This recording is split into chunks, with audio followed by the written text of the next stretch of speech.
तर मंडळी, आज आपण दुपारच्या जेवणामध्ये काय जेवायचं आहे ते बघूया. तर ही आहे गरमागरम लुसलुशीत चपाती.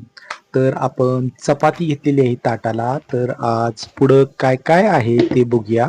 मला पण माहित नाही, तर तुमच्या समोरच मी अनबॉक्सिंग करत आहे, म्हणजे ओपन करत आहे.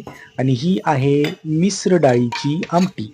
तर माझं चॅनल सबस्क्राईब केल्याबद्दल मी प्रत्येकाचे आभारी आहे. माझ्या चॅनलला 100 सबस्क्राईब झालेले आहेत. धन्यवाद, धन्यवाद, धन्यवाद. तर आता आपल्याला 900 सबस्क्राईब पूर्ण करायचे आहेत, म्हणजे 1000 सबस्क्राईब पूर्ण झालं की माझं चॅनल मॉनिटाईज होणार आणि मग डँग. तर हे आहे आपला भात. आता भातावर आपण घेणार आहे काठदरेंचं मेथकूट. तुम्हाला माहितीये, लहानपणी आपली आजी गडबडीमध्ये पटकन काही केलेलं नसेल आणि आपल्याला भूक लागलेली असेल, तर आपल्याला म्हणते, हा भात घे, ह्याच्यात मेथकूट घालतो.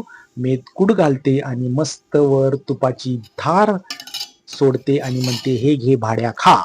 तर हा भाड्या त्यापासनं जे मेथकूट भात खाते ते आज तागायत खाते. त्यामुळे माझ्या आजीच्या आवडीचं मेथकूट भात मला खूप आवडतं. तर तुम्हाला तुमच्या मेथकूट बद्दल काय आठवणी आहेत ते कमेंट मध्ये मला सांगा. तर प्रत्येकाच्या आठवणी असतात जे लहानपणी आजीनं आपल्यासाठी ठेवलेले असतात.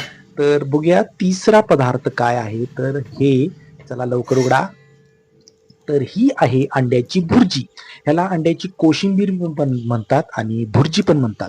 तर हे काय करायचं, तेल घ्यायचं, कांदा घ्यायचा आणि नंतर त्याच्यामध्ये 4 अंडी फोडायची आणि मस्तपैकी भुर्जी करायची आणि मग वर कोथिंबीर पेरायची आणि मग झाली भुर्जी. अशी मस्त गरमागरम भुर्जी. तोंडाला पाणी सुटले. चला आता पडद, भूक तर लय लागलेली आहे. आज मी भरपूर जेवणार आहे, पण मला प्रमाणशीरच जेवावं लागतंय. मी जास्त ओव्हर इटिंग करत नाही. त्यामुळं आपलं वजन आटोक्यात राहील याकडं पण मी बारीक लक्ष ठेवतो. त्यामुळं चावून चावून मी बराच वेळ जेवतो आणि थोडंच खातो. त्यामुळं माझं वजन वाढत नाही. जरी शक्यतो वाढायला लागलं तर मी कमी करायचा प्रयत्न करतो. तर हे आपले सगळे तिन्ही पदार्थ आहेत: भुर्जी, मेथकूट, भात, आमटी, चपाती. तर चला जेऊया आपण. थँक्यू.